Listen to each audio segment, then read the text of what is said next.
Check, check, 1, 2. Can you guys hear me? Let me know in the chat, please.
All right, y'all, I'm just getting things set up. I got a brand new system, and I've been trying to get this set up for like 2 hours now, so hopefully everything goes straight.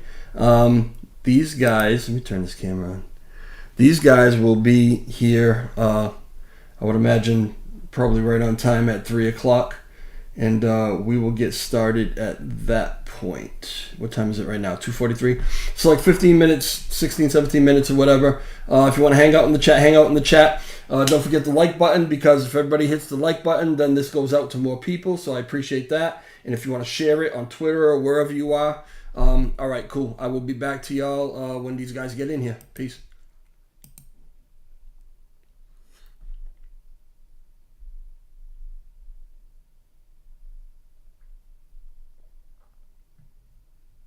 New system.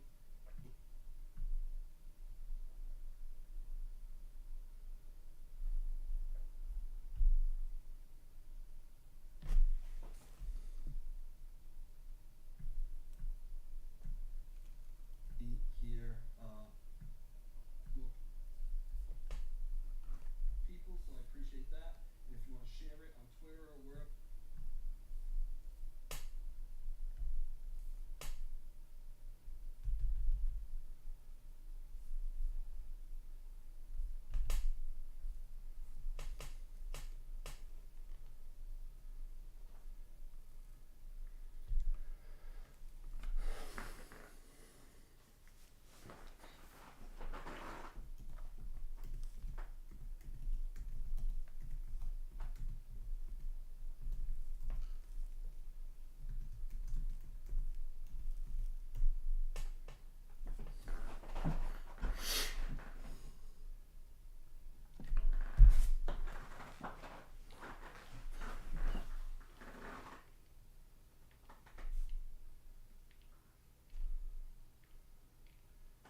Hi, what's up, buddy? What's going on, man? Can you hear me? What's going on, man? Can you hear me? Yeah, I can hear you. Can you hear me? Yeah, I can hear you. What's going on? Uh, Waiting for Nothing Matt. much. I believe Matt probably won't be here for another another maybe 10 minutes or so. I had told him 3 o'clock, so it's still there's a bunch of people in the chat already. Everybody's pretty anxious to hear from you.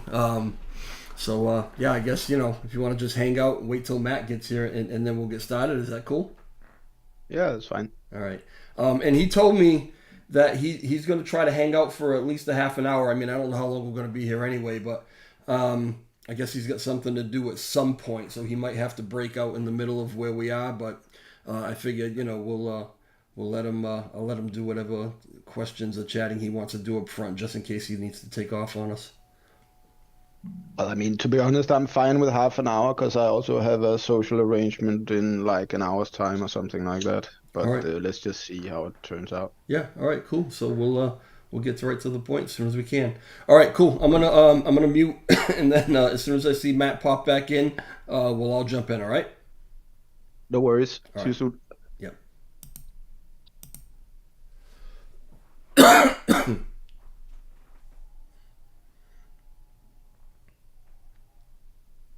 Guys, can you still hear me? I've got everything muted, but can you still hear?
Guys, when Zaradar was on just a minute ago, you could hear him as well.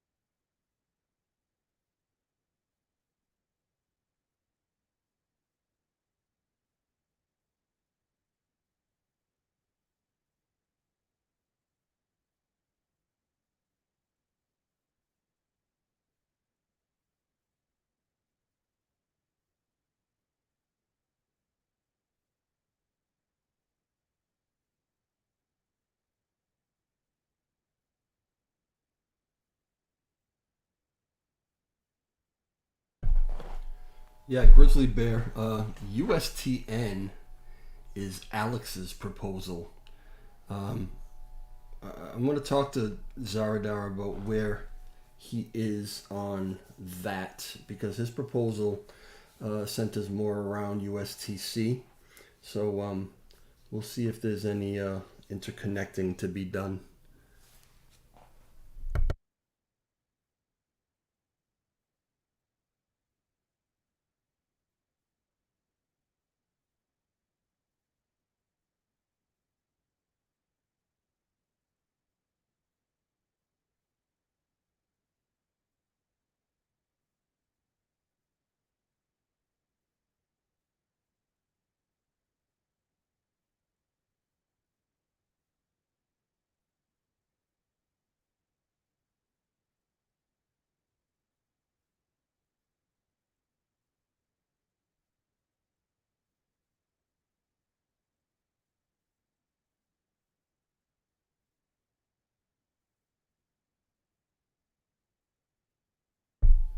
And just so you know, I have no idea what that black box is in the right hand corner. I gotta find a way to get rid of that. But I'm not sure exactly what it is, so you're just gonna have to bear with it through this stream, and hopefully I'll figure out how to get rid of it for the next one.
All right. Well, Matt is fashionably late, as usual. Everybody just confirmed for me again that you can see, you can hear, everything's good. And Zaradar, whenever you're ready, I guess we'll just get started without him and see if he pops in Yeah, at some point. there we go. Oh, there he is. Everybody's. Speaking of the sunshine, Yeah, there he is. What's going on, Matthew? hey Matt. Oh, he doesn't have his headphone on yet. Fair enough. All right, do you hear me? Yes, I hear you. Yeah, I hear you. I Can see you. Everything looks good, man. What did you do? Everything looks great? I Yeah. think it might be your new computer. You think it I was don't me know. all along? Possible. I don't know. It's possible. I am.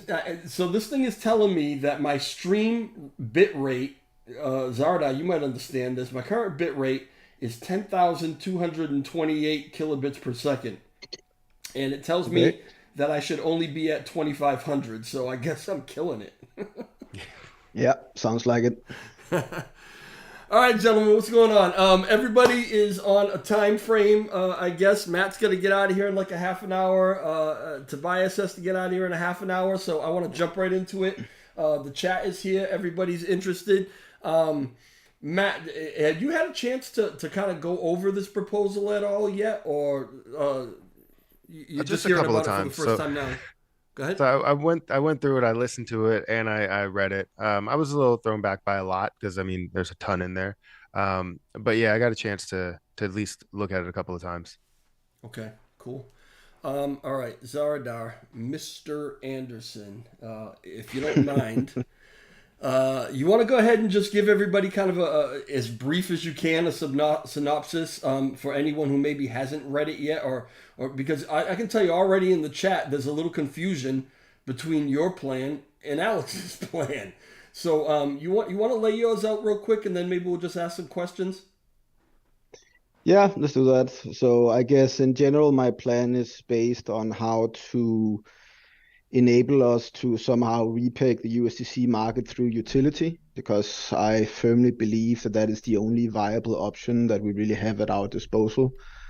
I don't necessarily believe that the printing of any more type of monopoly money to defend other monopoly money is really gonna, provide us anything but a short reprieve from the eventual collapse of whatever we try to do. So the only way is really to try to build and grow this thing organically in a way where there's real demand for USTC through setting up these so-called partition pools, which will allow new people to basically leverage the existing protocol token feature set on the network rather than having to set up smart contracts with CV20 tokens.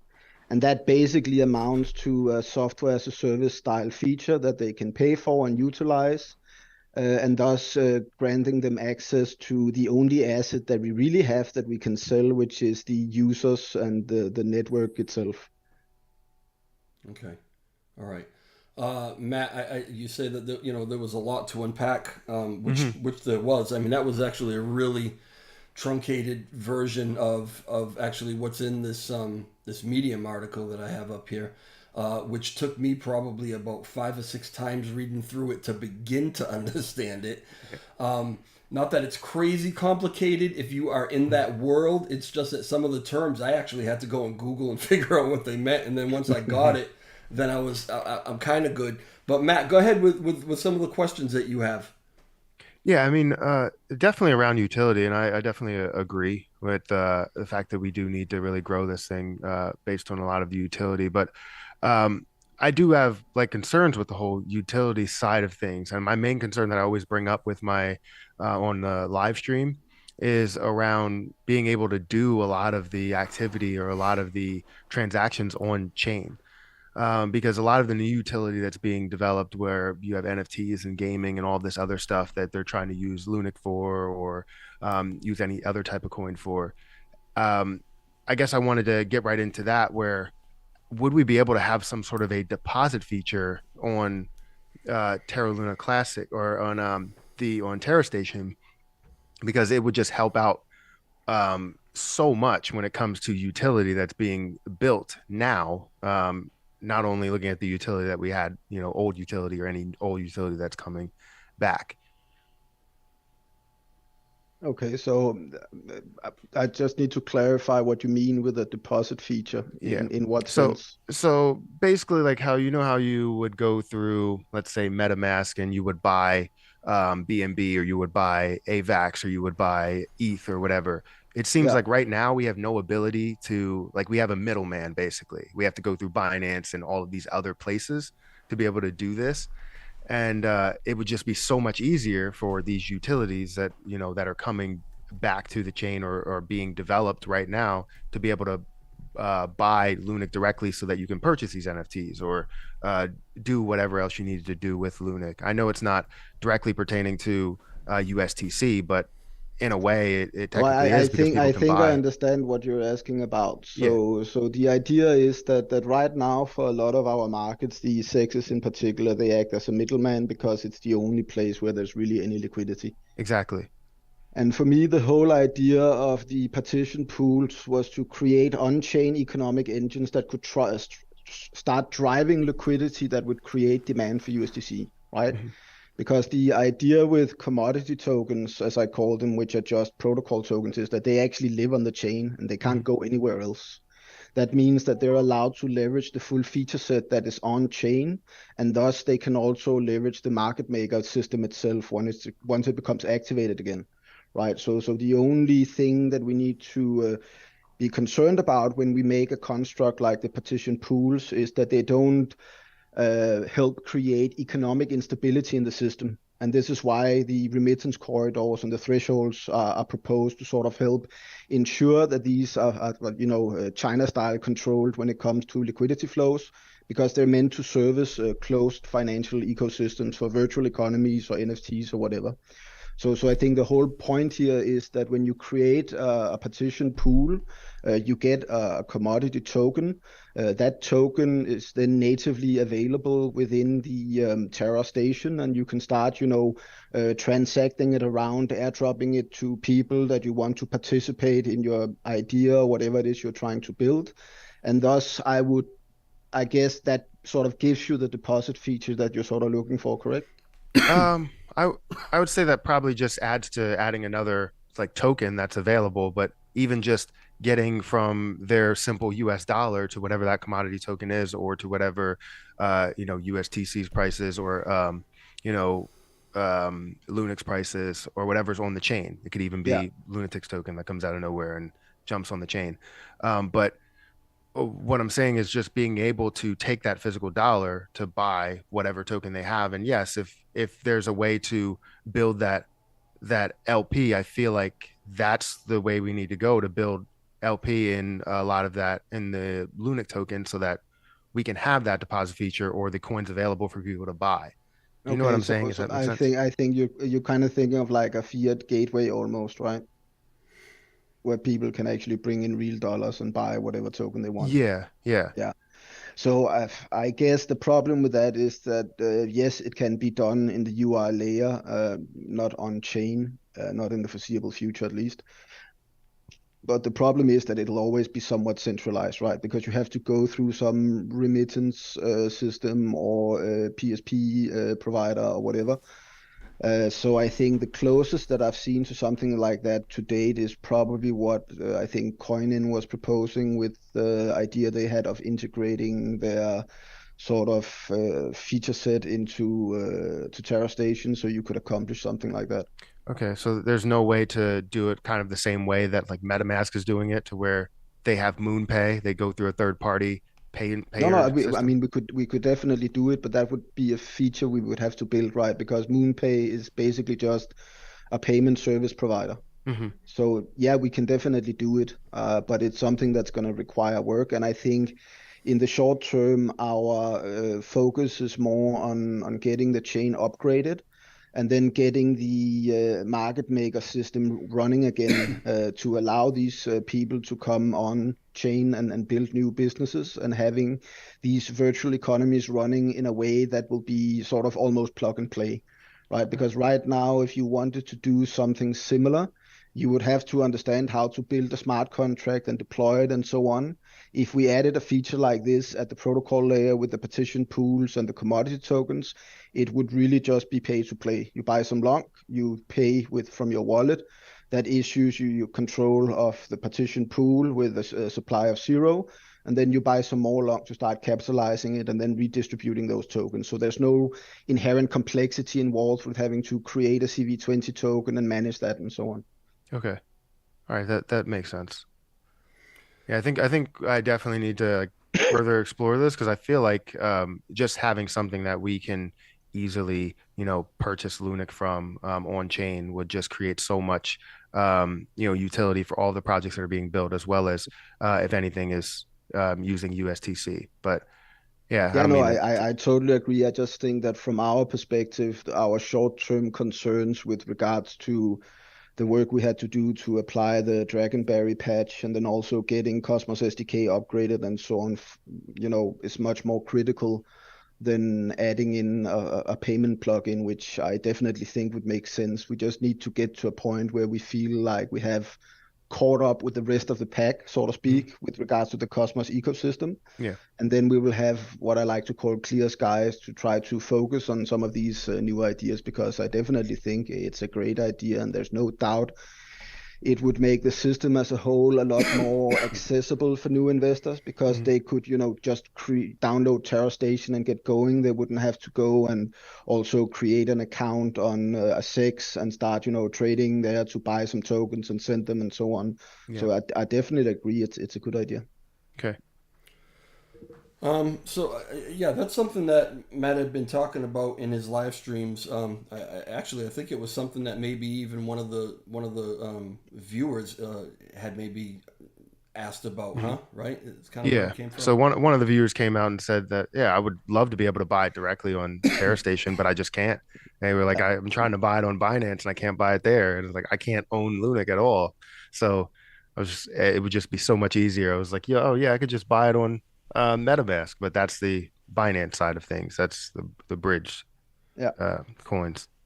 Matt, regarding the actual proposal itself, though, Mhm. as far as the partition pools and Zaradar's method of making a way for DApps to kind of be more comfortable getting on chain. Did you have any questions on how all that works? No, I think I'm still trying to fully interpret a lot of it.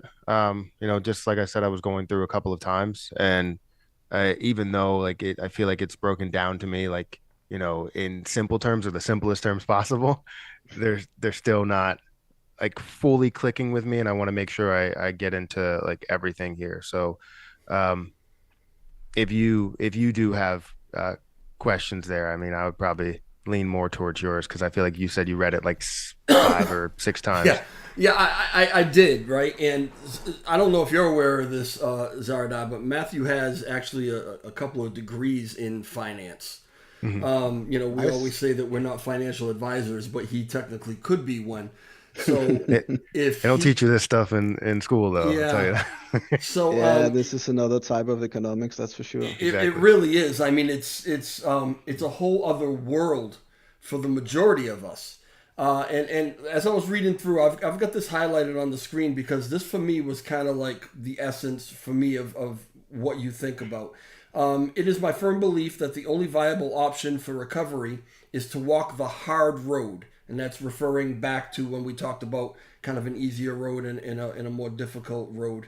Embrace our need for quantitative tightening and roll up our sleeves to begin a 3 to 5 year process of building our way out of Goblin Town. Is that a reference to the labyrinth? What is Goblin Town? Yeah, let's just say that. Okay. Maybe Goblin City or whatever. Anyway, I've played a lot of Dungeons and Dragons in my childhood. oh, okay, all right. With new on-chain features aimed at incentivizing business to build on our network. So Yeah. right now, I think the community is very much. I don't know. There's this mentality that it's either your plan or Alex's plan, and I think there might be some other plans out there too. But I mean, yours are the two that we've really been hearing the most about. We're talking the most about. Um, and your idea, correct me if I'm wrong. Alex's plan, from your point of view, is a good plan, but maybe not sustainable in the long run. Is that where we are? No, I think overall, Alex's plan is a good proposition, especially with the component related to the tranche system, which I've spoken with him quite a lot about. I think the concern I have with regards to, trying to issue some new tokens and burning some other tokens or whatnot to essentially what amounts to generate capital will dilute the value of people's efforts. And also, I'm in particular concerned about the optics that you have with the naming of USTN, because that alienates the USTC crowd, which also risks, you could say, community petition almost if they decide to fork off and do their own thing because they don't like what ends up happening. Hmm. So from my perspective, I think the tranche is an absolute must. That is the most important concept of all the concepts being floated right now in the proposals.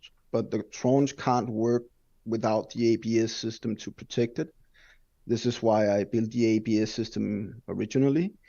And for me, the other parts are more or less implementation details, in the sense that we could just call USTN something else, make it a commodity token and drop it in a partition pool, and then it might be something else and it would probably send some other optics. So I don't really think it's an either or. I think it's about, examining the ideas that get put forth and then trying to have a respectful debate about it in the community, rather than this sort of senseless drawing up of camps where people try to almost fight each other and pit the proposal makers into the arena like modern day gladiators. Yeah. All right. See, but now this is where a lot of us uh, have a problem, and I made a video the other day talking about kind of how difficult these things are for us regular people to understand. Um, and you put a lot of emphasis on this tranche system. I had to Google tranche system, and then I had to Google the definition of tranche, or how they define tranche. I had to Google some of those words. Yeah. So it's like, you've got this level of knowledge, and once you know this, then you can learn this, and then you can learn these things. You guys are way up top somewhere with your knowledge of things, and most of us are barely able to balance our checkbooks, and we're trying to figure out what a tranche system is.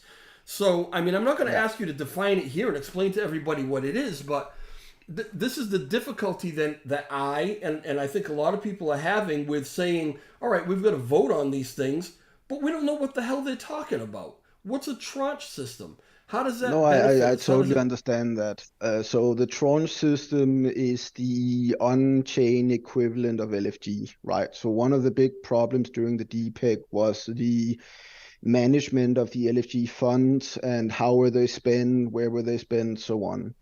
So Alex and I have been sort of talking for a long time about this idea that he had since, the very early days of us meeting each other, about building an on-chain LFG, which will require basically the some features that will allow the treasury to start buying up assets, primarily USTN in this case, if that's where we go, or USTC if that's what we stick with, in the market whenever the market hits a certain point. So think of it like a smart contract that basically has to, buy whenever the price drops X%. And that's basically what the tranche is all about. So capitalizing that with the earnings from the sale of USTN, and then allow that to defend the peg of USTN. That's sort of Alex's idea about that, and that's a system that regardless of which currency you use makes sense. It just needs some more mechanical constructs to prevent it from getting sort of bent out of shape when there's a lot of volatility in the system or if the markets get pressured a lot. Okay. I mean that helps, but I would have to go through probably another 4 years of school to just get up Yeah. to really understanding this. So I'm not going to waste a Think lot think of. think of it as this way. It's a bunch of price firewalls that kick in at different intervals in a way that would inherently enable the reserve to earn profits from recovering or from defending the markets as long as the markets eventually recover, right? Okay. So that is the idea of the tranche. All right. Well, we all agree tranche is a good thing. That's about as much as I can give you right now. So in your proposal, we were talking about quantitative easing and quantitative tightening again, which I had to Google and let me tell you. All right. So quantitative easing is basically we have a problem. Let's throw more money at it to fix it.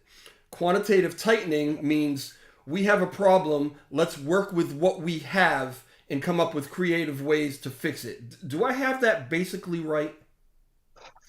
Roughly speaking, I like to dumb it down to, quantitative easing is increasing the money supply, quantitative tightening is decreasing the money supply. Then you have different levels of money supply, like you have M1, M2, correct me if I'm wrong, Matt, but I think there might even be M3. So this includes different types of instruments, derivatives, and so on, right? So when looking at how to fix our economy, we can either create more money or we can make money more scarce, right? And creating more money is the equivalent of quantitative easing, and making money more scarce is the opposite, thus the equivalent of quantitative tightening. Okay. All right. And you consider taking the path of quantitative tightening the right path, but also maybe the tough love path or the more difficult path. And you're giving an estimation here of a 3 to 5 year process to get our way out of Goblin Town, as you put it. Um, Yeah. so, just because I just want to understand it. So, as we're making these partition pools and setting up this scenario where DApps and startups and such would be more willing to jump on chain and do business. You've got this partition pool way of doing it where a kind of a token is created for them and something you purchasing it with Lunk and all that stuff. But I'm focused on, I guess, the 3 to 5 year process. Now, in a perfect world, if your system actually did attract in however many DApps it would take for it to really be considered successful, is 3 years to 5 years, is that best case scenario, worst case scenario with your proposal? I think the time span is more about the time it takes for startups to mature to a point where they start becoming profitable. The implementation itself is not too complex, and Max is actually working on a Medium article to explain the implementation in his words, so people can see that more than one developer gets it. So from a pure implementation perspective, we would probably have it all ready, within the next 3 to 6 months. Okay. But for me, this is a more case of build it and they shall come. So we still have to work on how to incentivize these people. I'm basing my assumptions off the vast amount of input and requests I get related to second layer DApp applications wanting to do something on chain.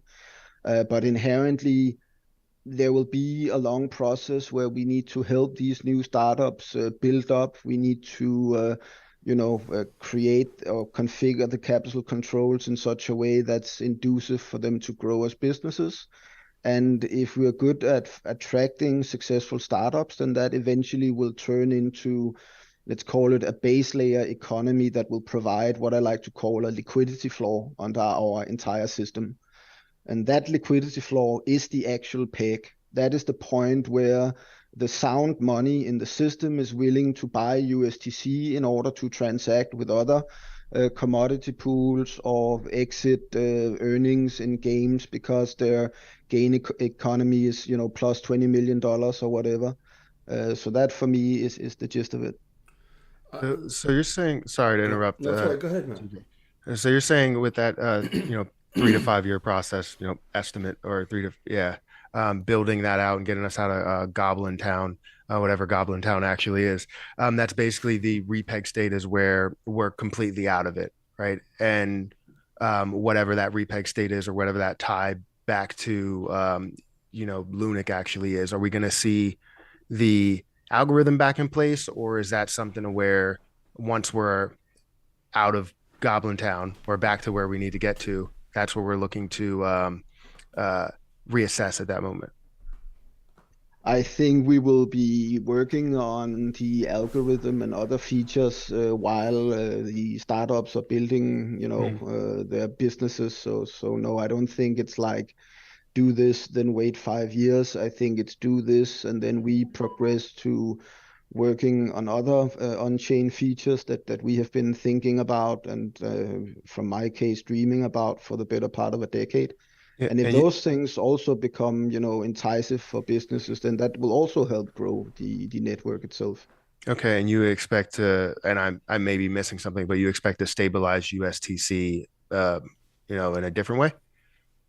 I expect to build a system in such a way that USDC essentially becomes the reserve currency because you can't really swap into long, right? There's a Hmm. hard cap of 10 billion on swapping into long due to 3568.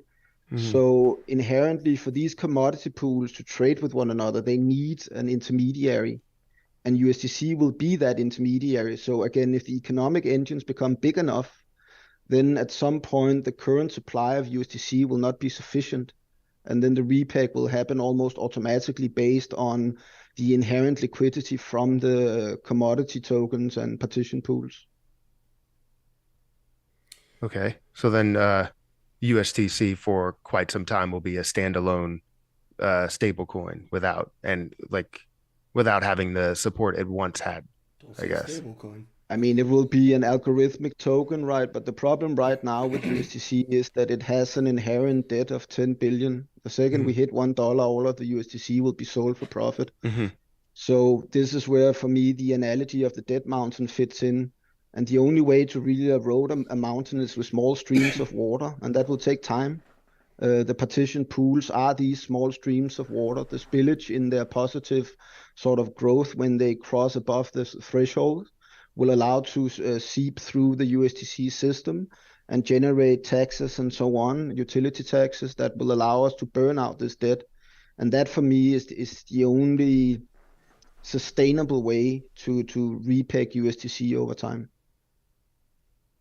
Okay, okay, I think that makes sense. You think it makes sense? Yeah, I try I like question myself in my head, and I'm like, that does make sense, but then there may be like one or two words that I just didn't follow with, but I talk myself into it. All right. That's good. Zaradar, is there any concern about and I know that this question was asked in the interview that you did with Happy as well, but there's no concern about utilizing USTC or having anything to do with it, considering the potential legal ramifications coming down the road, or maybe even some regulations from the U.S. government or wherever else that are kind of banning it. I mean, no problem with that. You don't think? I mean, I didn't create USTC, did you? Well, no, but it's what we're So talking about. like I said, on the ATC show, for me, we're scavengers. We're trying to reconstruct a financial meltdown, and I mean, inherently the USDC is there. The protocol supports swapping into it and out of it. So if it's there, if it's being made available in the market, do we become liable for using it? I don't know. I don't think so. So If it's something of this USTN, uh, this new what is it, AFT? Is that what it yes, is? Yeah. yes, algo Um, fungible token. then then how do we stand with that? Because that's something that we would essentially create then. Yeah, but that would be more of an algorithmic commodity tokens thing, right? So that's more of a commodity than I guess, a stable coin. But Do you think it would be like kind of playing with fire by kind of trying to like I don't walk know. walk this tightrope of around the regulations or something like that? I think in general, we should try to leave the supply as is and let Hmm. the system transact within the bounds of what we can make the software do, Hmm. and then wait for other people smarter than us to figure out the legal consequences of this. Because, like I said, I don't foresee a future where I, as a person, will be sued by the US government for writing software on GitHub that enables other people to sell their, USDC to one another. Yeah. I don't think it's more of a thought of people getting sued. I think it's more of a stable coin getting banned and then everybody putting their kind of thoughts and money into that No, no, process. I get that, but I You know what I think mean? from my perspective, we need to rebrand the stable coin thing Got you. anyways, right? I've said this since very early on. We need to work towards producing sound money that we call algorithmic tokens, because the idea of having a static peg in a distributed system, as I've explained quite a few Hmm. times by now, Yeah. is somewhat ludicrous anyways. So this whole mania about $1, I mean, who cares? Hmm. What matters is that it has a stable growth and or a decline depending on supply and demand dynamics, and that is not, subject to plus minus 20% volatility in a day. Hmm. Because at the end of the day, people bought UST and USTC and whatever because they expected that they could buy this and wake up in a week, and then you might have dropped a few cents, but it wouldn't have Hmm. dropped, 50%, Yeah. as opposed to their crypto, right? So this for me is the focus. But I definitely think that trying to be an unregulated stablecoin is going to be very difficult in the short to medium term future, looking at what's going on with regulation and what the politicians in Washington are saying and so on. Yeah, you Yeah. see, you Maybe see, maybe we should rebrand it the to a somewhat stable coin. you see Yeah. what I pulled up here, right? The this fact sheet that just came out not that long ago. White House releases first ever comprehensive framework for responsible development of digital assets. I'll tell you, in their very first paragraph, they're pointing directly at uh, Terra, Terra-like Terra. coins. Well, okay. So, but they also pose real risks as evidenced by recent events in crypto markets, the May crash of a so-called stablecoin, and the subsequent wave of insolvencies wiped out over 600 billion Yeah. of investor and consumer funds. Now, I talked to and I interviewed some guys from 3.0 DAO, and I don't know if you know who they are, but basically they're just working with a lot of these lawmakers and lobbyists and stuff who are working on these regulations, and they said that their opinion, according to what they know, dealing with these people, is that they're using this basically. They're weaponizing at this point this issue that happened with USTC and using that to propel some of these regulations that they want to throw down. So, like Matt said, I don't know that it's a thing of individuals getting sued, but I guess it's a concern of some people that if any plan or whatever that involves USTC, that the government, regardless of how we try to rebrand it, it's going to be like a rose by any other name scenario. You know what I mean? It's still USTC, and they've got their kind of focus on it. So Yes. that's why I'm And I wondering. totally I totally agree with that. But this is also one of the reasons why I'm so concerned about messing with the supply or issuing more stablecoin like products, right? Hmm. We can make an NFT coin or a Pokemon coin or whatever because that's clearly a commodity used within a closed financial system. Hmm. But if we create something akin to another stable coin, I think that will get us into trouble. And also, I think if we can go down the hard road, which is the only road that I see, to be honest, then eventually, if we succeed and we recapitalize the USTC system, that also turns into a positive story because then we make all of the USTC holders whole, right? At some point in the future, it might be 5 or 10 years away, they might get their money back. But isn't that better than never getting their money back? Yeah, no, absolutely. I mean, I'd agree. a lot of the community, you know how they are. Oh, LUNC first. Why should we take on their debt? That's up to TFL. Blah blah blah. So, you've got that crowd, but then you've also got some other people who are like, yeah, I mean, let's kind of take care of everybody. It was all tied up together. And if I've got more LUNC than I have USTC. But if I had more USTC than I had LUNC, I'd be on the other side of it, Yeah. If this whole situation were flipped around and we needed USTC to bail LUNC out, maybe those USTC people would be like, oh, that's not our responsibility, So, yeah, I think if there's a way to kind of help everybody, that would be great. And I think that your plan goes a long way, obviously, to trying to do that again. I think if I can pitch something in here, right? Yeah. What's important to understand, and I might get a bit metaphorical now, is that Terra and Luna are like the sun and the moon, right? So in Greenland folklore, there's a story of two lovers who weren't allowed to be together. So a rich, jealous guy cursed them, and they became the son of the moon and the moon, right? So they were forever doomed to chase one another without really getting to meet one another, right? Okay. And that means that USTC and Long will be forever intertwined, right? So the only road to recovery is by making both of these things function again. And this is also why, as I've mentioned in some of the other sessions, the system I want to build tries to split the baby by saying, let's destroy some of the long oversupply through using that as a gateway for capitalizing these new partition pools. And then let's also reward the USDC holders by allowing USDC to become our reserve currency.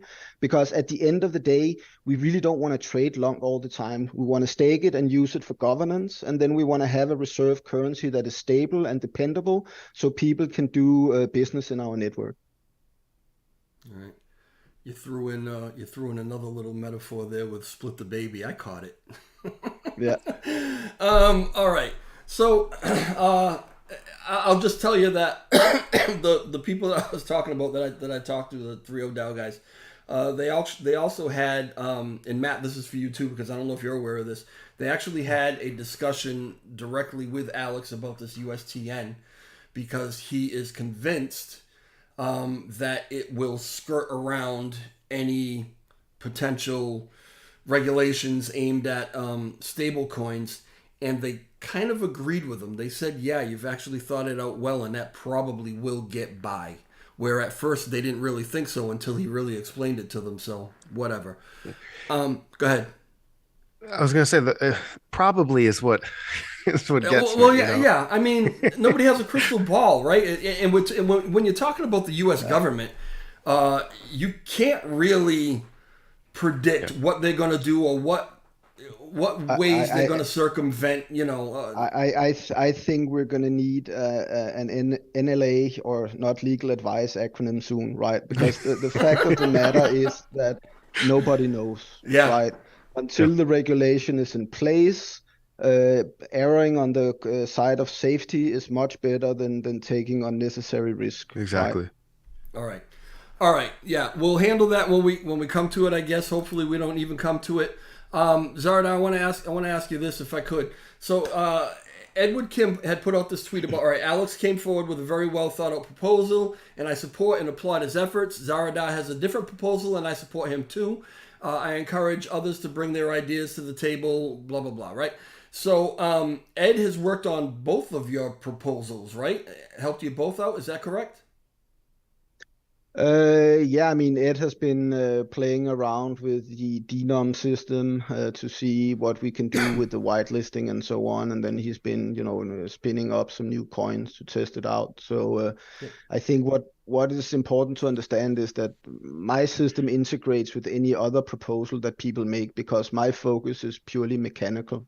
Yeah. I don't really care about price points and Excel sheets and backtesting models because I just care about creating a mechanical system that will lead to less LONC and USTC than they were in place before, right? Mm-hmm. So it can fit with anything. And then I just have an opinion on the QE versus QT, which seems to be maybe not fully alignable with Alex, but in general, I don't really want to try to get too much involved in governance. I want to leave that to the community. I want to be more of an advisor, coming up with good ideas and solutions. And then the community, through proper advisory services, can get to a conclusion on what they want. Right. So you, I mean, basically, you said exactly what I was leading into.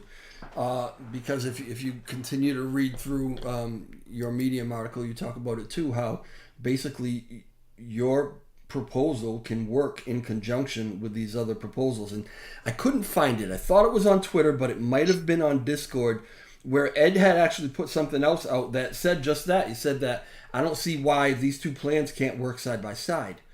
Yeah, I wish I could have found that. I forget where it was. But this is what I said earlier. Max, who's the leader of the quant team, he's writing an article also to clarify how these things actually work together, right? So okay. We are working to help sort of help spread the knowledge and educate the community on how these things fit together. And then I think at the end of the day, it's more about being patient and waiting for the, let's call it, intellectual debate to finish, and then we'll come to a conclusion on what we feel works best for the ecosystem as a whole.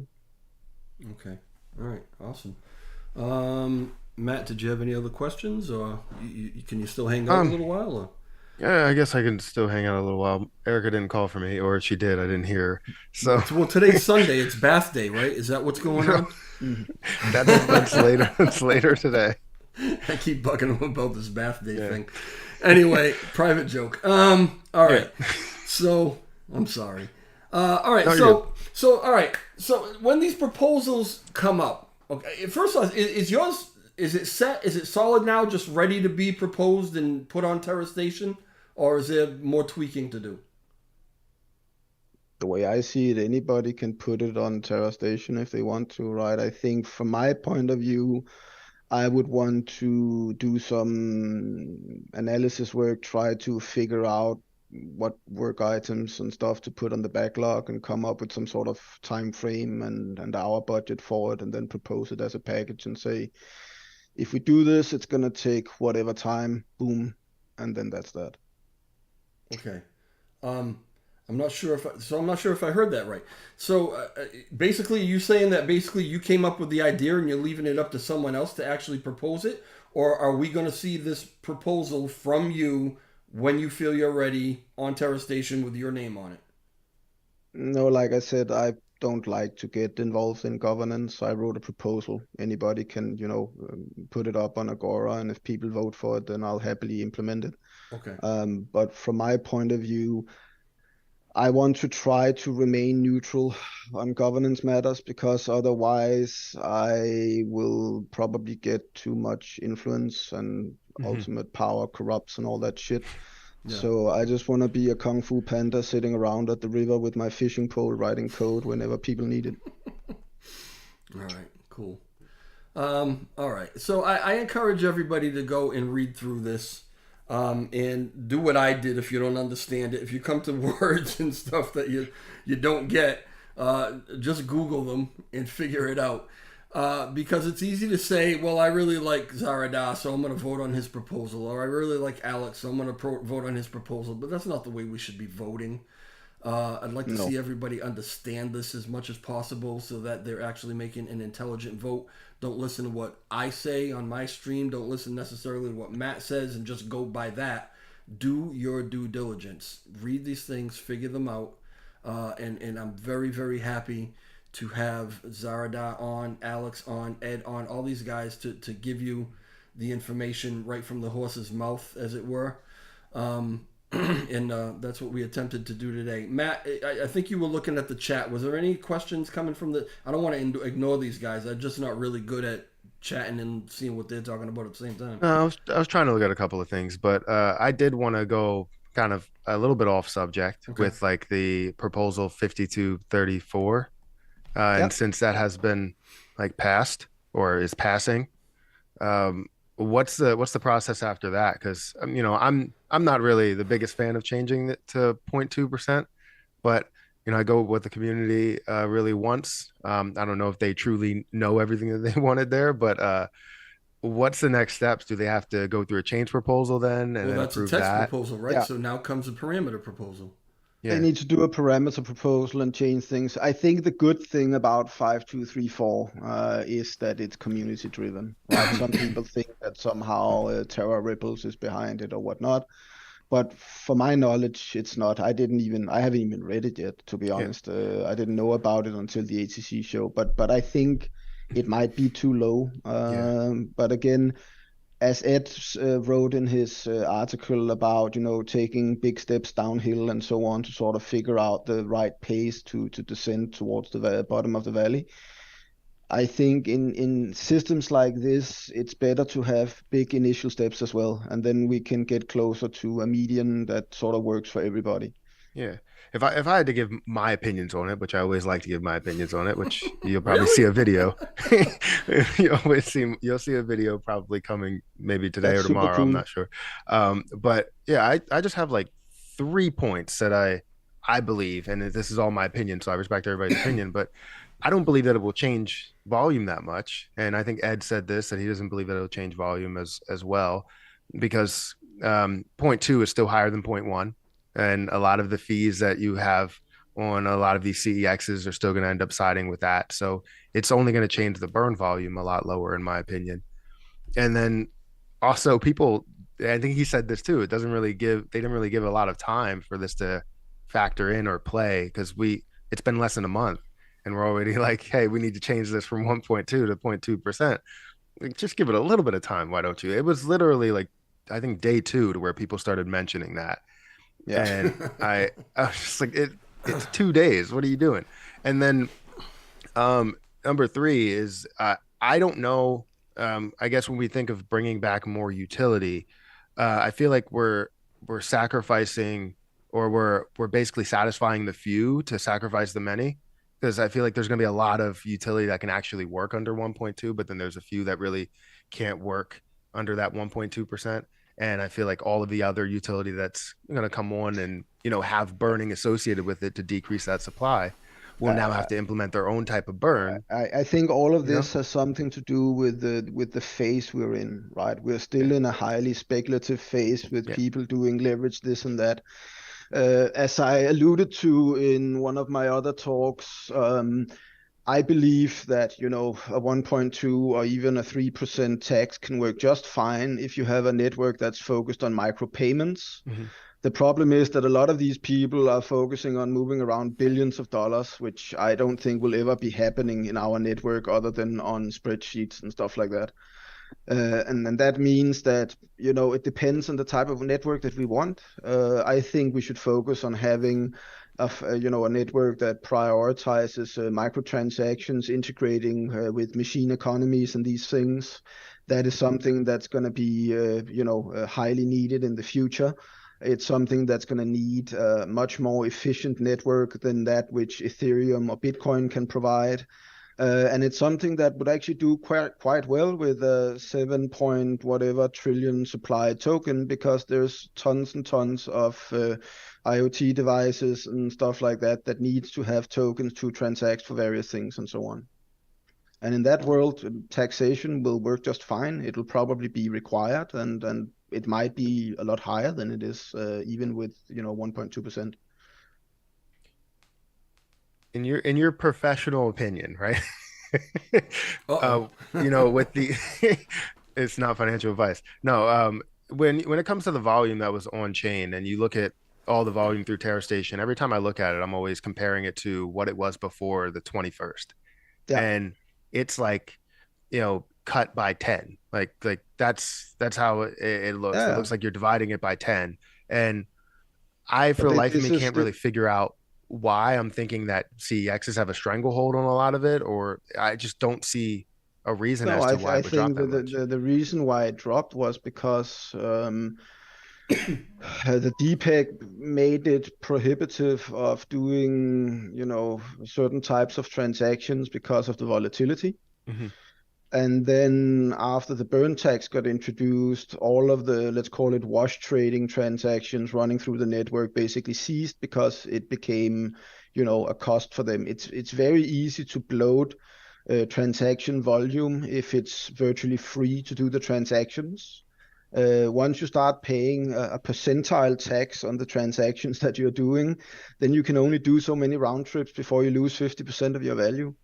And that is obviously what happens. But I've spoken on this subject many times before, and in general, I tend to think that all crypto valuations is always at any time a logarithmic step above their real value, Hmm. right? And we just lost that logarithmic step, which is why we dropped to our actual, transaction value, or the honest transaction size, volume, whatever. All right, cool. Um, Matt, anything else? No, I think that's it. All right. While we're off the reservation and talking about other things, I don't know if you know anything about this because I know that you are all about the code and stay away from this stuff. But a lot of talk about end keys, a lot of talk about how we need to get away from TFL. Lots of talk about maybe a new Terra station. Um, are we moving? Are we moving totally away and totally becoming independent and making a whole new system? Is that happening, or are these rumors? The deposit feature.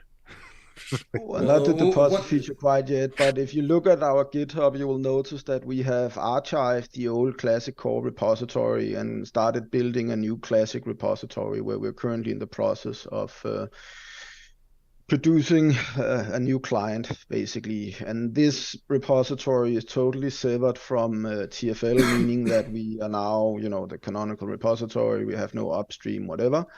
And that will obviously at some point be followed by a similar action around the Terra station and so on. The timeline for that is as yet to be determined, but we are taking the first steps in these directions, yes. Okay, all right. I mean, a lot of people really believe that we need to get the hell away from TFL as soon as possible. So, like anything else, there are going to be people who love it and people who, you know, are a Yeah. little afraid of it or whatever, but it is what it is. All right. Gentlemen, I know that we've been here a lot longer than a half an hour. It just feels that way, and I know that you both have things to do. So I really appreciate your time, genuinely. Thank you to Cool. everyone that's in the chat. Ryan, I did catch that super chat. I appreciate it. And if there's any others that I missed, I'm very sorry that I missed them. But when we do these live chats, I haven't set things. I got a screen over here. I got the chat over here. I got to figure out a better way to do this, right? But I'll get it together. So if I did miss anything, I apologize. I just want to get this out. Shout out to Caden, who at Best Buy in Dartmouth, Massachusetts, sold me this new system that makes Matt actually look good because he's looked horrible in the last ones, right? I just want to say thank you to everybody. Thanks you guys for being here. Honestly, I did have a lot of other questions, but I just, I think we got the gist of it out. I've been trying to monitor the chat. I think everybody is kind of getting it as much as we can get it. When these things come up for proposal, hopefully you've got enough information, or at least you've got the resources to read through this stuff and try to figure out what you want to do. But thanks again, Tobias, for being here. Thank you, Matt, and You're welcome, man. I hope you guys enjoy the rest of your Sunday, and I'll talk to you soon. Yeah. Take care, Thanks. guys. See ya. All right, guys. Bye. Peace.